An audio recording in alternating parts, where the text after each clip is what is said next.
అందరికీ నమస్కారం.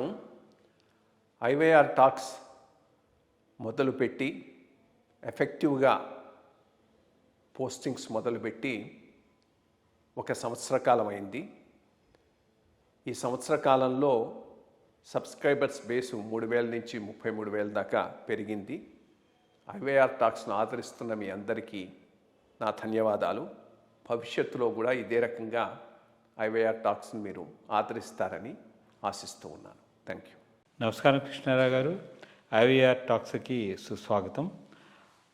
ఈరోజు ముఖ్యంగా మనం తెలంగాణలో ఒకప్పుడు కేసీఆర్ గారు ఉన్నప్పుడు మన శ్రీశైలం రోడ్లో పక్కన ఫార్మాసిటీ గురించి భూములన్నీ అలాట్ చేయడము అప్పట్లో పెద్ద ఆందోళన జరిగింది. ఇక్కడంతా పొల్యూషన్ వచ్చేస్తుంది ఇదంతా అని చెప్పేసి ఆ ఫార్మాసిటీ కూడాను ముందరికి వెళ్ళలేదు. అయితే ఇప్పుడు సేమ్ అదే ప్లేస్లో కాంగ్రెస్ గవర్నమెంట్ వచ్చిన తర్వాత దాన్ని ఫ్యూచర్ సిటీ అని చెప్పి డెవలప్మెంట్ చేస్తున్నారు. సో నిన్న కేసీఆర్ గారు 2 సంవత్సరాల తర్వాత బయటకు వచ్చి సమీక్ష చేస్తూ అది ఇట్లా చేస్తే ఎట్లాగా, అప్పుడు ఒక ప్రపోజల్ పెట్టుకుని వచ్చాం, ఇప్పుడు దాన్ని మళ్ళీ మారిస్తే ఎట్లాగా అంటే అఫ్కోర్స్ అగ్రికల్చర్ కూడా సరైన కాన్సన్ట్రేషన్ ఇవ్వలేదు. వేరే స్టూడియోలో దీని గురించి కూడా ప్రస్తావించడం జరిగింది. అసలు ఈ ఫార్మాసిటీ వర్సెస్ ఫ్యూచర్ సిటీ దీంట్లో ఏది సబబు, ఏది మంచిది? ఇది మనం చూసే ముందు ఒక చిన్న విషయం చెప్తాను.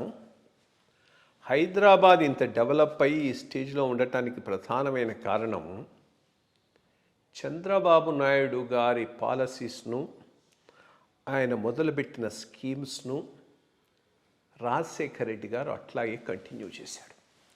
గవర్నమెంట్లో ఎప్పుడు కంటిన్యూటీ చాలా చాలా ముఖ్యం. దాంతో అన్నీ స్టెబిలైజ్ అయ్యి ఒక్కొక్కటి దానివల్ల ఇది వచ్చాయి. ఇది చంద్రబాబు స్కీమ్ అనుకొని అయినా పక్కన పెట్టేసి ఉండుంటే హైదరాబాద్ నష్టపోయి ఉండేది. ఆ పొలిటికల్ మెచ్యూరిటీ అందరూ లీడర్సు చూపెట్టాల్సినటువంటి అవసరం అయితే ఎంతైనా ఉన్నది. ఇప్పుడు ఫార్మాసిటీని గురించి నాకు అంతకుముందు అంత పెద్ద ఏంటి ఫార్మాసిటీ ఎందుకు పెడుతున్నాడు అనే దాని మీద పెద్ద ఇది లేదు. బట్ నిన్న కేసీఆర్ గారి చిన్న వీడియో చూసిన తర్వాత చాలా చాలా అవసరం అనిపించింది ఫార్మాసిటీ. ఎందుకంటే హైదరాబాదులో ఇప్పుడు కాదు, అదే 1970s నుంచి 70s జలగం వెంగళ బేసిక్గా జలగం వెంగళరావు టైం నుంచి ఏపీ ఇండస్ట్రియల్ ఇన్ఫ్రాస్ట్రక్చర్ ఏర్పాటు చేసిన తర్వాత పెద్ద ఎత్తున సబర్బర్స్లో ఇండస్ట్రీస్ వచ్చాయి. జీడిమెట్ల, కటేదాను, పటాన్ చెరువు, ఇవన్నీ పెద్ద ఇండస్ట్రియల్ హబ్స్గా వచ్చాయి. సరే, ఈ ఐడిపిఎల్ ఒకటి పెద్ద బల్క్ డ్రగ్ ఫ్యాక్టరీ కింద బాలానగర్ ఏరియాలో రావటం. సో దానిని ఆధారంగా చేసుకొని చాలా చాలా ఫార్మా కంపెనీస్కు ఇది ఒక పెద్ద ఆలవాలమైంది. అది ఐడిపిఎల్ తగ్గిపోయే కొద్దీ ఐడిపిఎల్లో ట్రైన్ అయిన వాళ్ళు, అక్కడ పనిచేసిన వాళ్ళు బయటకు వచ్చేసి సపరేట్గా వాళ్ళ కంపెనీస్ పెట్టుకున్నారు. ఇవన్నీ కూడా చుట్టూ ఏర్పడ్డాయి.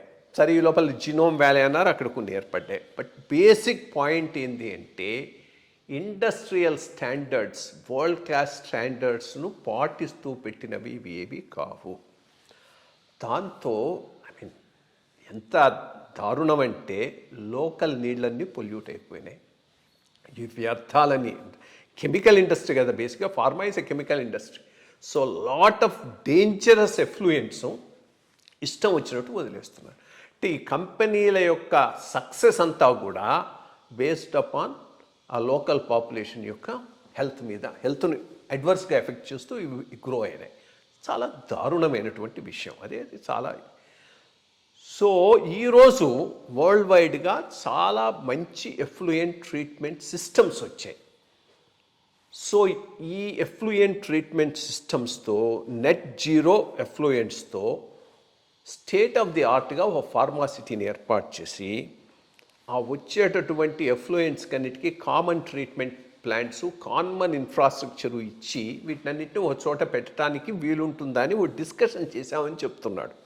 దానికి అందరూ ఒప్పుకున్నారని, దానిని బేస్ చేసుకొని అప్పుడు మెడికల్ అండ్ హెల్త్ సెక్రటరీని వాళ్ళను అన్ని ప్రదేశాలకు పంపించి చూసుకొని వచ్చి రిపోర్ట్ ఇవ్వమంటే దాని బేసిస్ మీద దీనిని నేను పెట్టాను. ఐడియా ఏంటి అంటే చైనాలో కూడా ఒకటి ఇట్లాంటి ఫెసిలిటీ ఉందని చెప్పాడు, much bigger facility. Drug industry బేసిక్గా ఈ ఫార్మాస్యూటికల్ ఇండస్ట్రీ ఎటుదిరిగి హైదరాబాద్ పెద్ద హబ్బు. బట్ మా కామన్ ప్రజలకు దీనివలన పొల్యూషన్ లేకుండా state of the art perfect effluent treatment plants పెట్టి ఒక చోట పెడదాం అనేటటువంటి ఉద్దేశంతో దీన్ని స్టార్ట్ చేశానని చెప్పాడు.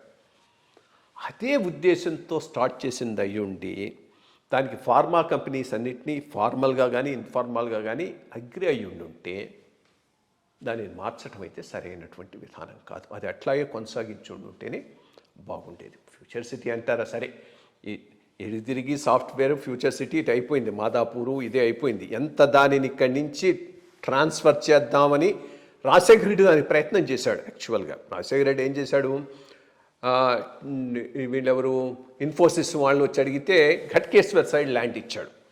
ఘట్కేశ్వర్ సైడ్ ల్యాండ్ ఇచ్చి అక్కడ డెవలప్ చేసి దాన్ని తీసుకొద్దామని కొంత ఎఫర్ట్ పెట్టాడు. వచ్చింది ఫెసిలిటీ, అది వచ్చింది కానీ బట్ ఇంత పెద్ద హబ్ కాలేదు. ఇది మెయిన్ హబ్గానే మిగిలిపోయింది. ఇంకా ఇటు డెవలప్ చేసుకొని ఫ్యూచర్ సిటీ ఇది ఇటు పెట్టుకొని అది కేవలం ఫార్మా కోసమే ఉంటుంటే బాగుండేదేమోననేది నా అభిప్రాయం. బట్ ఎప్పటికైనా ఏ రాష్ట్రమైనా ఇప్పుడు అదే ప్రాబ్లం మనం అక్కడ కూడా చూస్తున్నాం. జగన్మోహన్ రెడ్డి గారి టైంలో కూడా ఆ వచ్చినటువంటివన్నీ స్టాప్ చేసేయటం అది సరైనటువంటి మెచ్యూర్ లీడర్షిప్ను మాత్రం చూపెట్టడం లేదు. సో ఐ థింక్ దీని మీద ఒత్తడం గవర్నమెంట్ కూడా ఎగ్జామిన్ చేసుకోవటమే మంచిదని నా అభిప్రాయం. అదే మీరు చెప్పినట్టయితే ఎఫ్లెంట్ ట్రీట్మెంట్ కామన్గా ఒక దీంట్లో పెట్టి చేయడం వలన ప్రజలకు కూడాను ఇది ఉండదు. ఎందుకంటే మీరు చెప్పినట్టు మనం ఎక్కడ చూసినా కట్టెడాన్ కానీ జీడిమెట్లు కానీ లేకపోతే బీచ్ పటాంజరు కానీ అంతా వాటర్ పొల్యూట్ అయిపోయి పశువులు అవన్నీ కూడా చూసాయి. బట్ అట్లాంటిది ఒకటి వచ్చి ఉంటే బాగానే ఉండేది. మరి చూడాలి భవిష్యత్తులో ఏం చేస్తారనేది. నమస్కారం.